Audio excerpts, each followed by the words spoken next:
Assalamualaikum warahmatullahi wabarakatuh. Pada pertemuan kali ini, kita akan membahas salah satu teori pemberdayaan masyarakat, yaitu teori stakeholder. Dalam konteks ini, pemberdayaan masyarakat dipahami sebagai suatu bentuk upaya yang ditempuh oleh pemerintah untuk mengembangkan, memandirikan, dan menswadaya masyarakat agar mampu membuat suatu perubahan yang bertujuan untuk meningkatkan kualitas potensi daerah. Kegiatan pemberdayaan masyarakat ini tentu saja tidak terlepas dari peran para pemangku kepentingan atau yang biasa disebut dengan istilah stakeholder. Seperti pemerintah sebagai pembuat, penyusun, dan pelaku pemberdayaan. Kemudian pihak swasta, ada juga akademisi maupun masyarakat yang diberdayakan. Dan juga masih cukup banyak pihak-pihak lain yang bisa dilibatkan dalam program pemberdayaan masyarakat. Peranan para pemangku kepentingan tersebut atau yang biasa disebut sebagai stakeholder seperti yang telah saya jelaskan tadi, tentu saja tidak bisa dilakukan secara terpisah atau berjalan sendiri-sendiri. Namun, antar stakeholder tersebut harus dilakukan secara kolektif dan saling bersinergi demi tercapainya tujuan bersama. Secara konseptual, stakeholder dapat didefinisikan sebagai orang atau kelompok yang memiliki keterikatan yang didasarkan oleh kepentingan tertentu. Dengan demikian, jika berbicara mengenai stakeholder teori, berarti membahas hal-hal yang berkaitan dengan kepentingan berbagai pihak. Hal utama mengenai teori stakeholders adalah bahwa stakeholder itu merupakan sistem yang secara eksplisit berbasis pada pandangan tentang suatu organisasi dan lingkungannya, mengenai sifat saling mempengaruhi antara keduanya yang kompleks dan dinamis. Stakeholders dan organisasi saling mempengaruhi. Hal ini dapat dilihat dari hubungan sosial keduanya yang berbentuk responsibilitas dan akuntabilitas. Oleh karena itu, organisasi memiliki akuntabilitas terhadap stakeholders-nya. Asumsi dasar teori stakeholders menyatakan bahwa semakin kuat hubungan antar stakeholder, maka akan semakin baik hasil dari pemberdayaan masyarakat.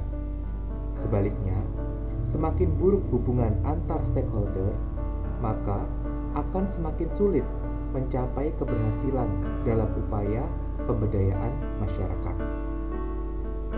Hubungan yang kuat antar pemangku kepentingan ini didasarkan pada nilai kepercayaan, rasa hormat, dan kerjasama.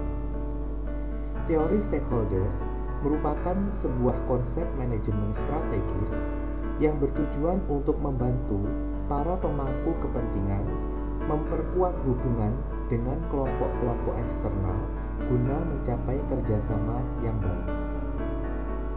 Dalam proses penyusunan perencanaan program pemberdayaan masyarakat, harus benar-benar dijalankan secara terpadu antara fasilitator beserta seluruh stakeholder, termasuk masyarakat penerima manfaat, atau bisa dikatakan masyarakat yang diberdayakan. Tahapan perencanaan ini merupakan tahap yang sangat penting yang akan menentukan keberhasilan suatu program pemberdayaan masyarakat. Pada tahap awal ini akan diketahui masalah-masalah sesungguhnya yang secara nyata dihadapi oleh masyarakat, faktor-faktor penyebab terjadinya masalah, dan langkah-langkah yang akan dilakukan sebagai alternatif pemecahan masalah. Kemudian, seluruh hasil kesepakatan hendaknya dibuat secara tertulis sehingga akan menjadi acuan dalam bekerja, serta menghindari terjadinya saling menyalahkan ketika terjadi sesuatu yang tidak dikehendaki. Prinsip dasar dan paling utama yang harus selalu diingat dan diimplementasikan oleh para stakeholder dalam menyusun suatu perencanaan program pemberdayaan masyarakat adalah harus bersifat partisipatif atau bottom up. Keterlibatan stakeholders dalam pemberdayaan masyarakat terjalin melalui suatu kolaborasi. Kolaborasi merupakan cara atau metode untuk menciptakan suatu keadaan di mana dua pihak atau lebih saling berkontribusi dalam tiap-tiap tahap pencapaian tujuan bersama. Adapun unsur-unsurnya meliputi resource, organization, and norm. Adapun keterlibatan stakeholders dalam pemberdayaan masyarakat dilihat dari 3 tahapan, yakni tahap pertama adalah penyadaran, kemudian pengkapasitasan, dan yang ketiga adalah tahap pendayaan. Analisis keterlibatan stakeholders dalam setiap tahapan pemberdayaan masyarakat selanjutnya diklasifikasikan sesuai dengan kontribusi yang diberikan pada tiap-tiap tahap pemberdayaan. Analisis ini sangat penting dilakukan untuk mengetahui kapasitas keterlibatan para stakeholders. Selanjutnya, hasil dari pemetaan ini dapat digunakan sebagai acuan untuk melihat tugas pokok dan fungsi masing-masing aktor pemangku kepentingan yang dilibatkan dalam kegiatan pemberdayaan masyarakat. Selanjutnya, tugas rekan-rekan mahasiswa pekan ini adalah menganalisa pemberdayaan masyarakat yang sudah pernah rekan-rekan tulis di pertemuan kedua kemarin. Silahkan dilihat orang-orang yang terlibat di dalamnya itu siapa saja.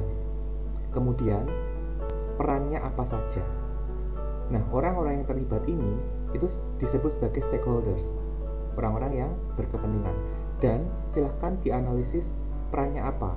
Misalkan di sini ada kepala desa. Dalam pemberdayaan ini, kepala desa berperan sebagai apa? Kayak gitu. Silahkan dituliskan jawabannya di kolom komentar di bawah video ini.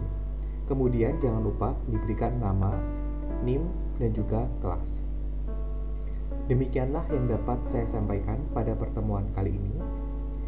Jika ada kekurangan dan kesalahan, mohon dimaafkan. Wassalamualaikum warahmatullahi wabarakatuh.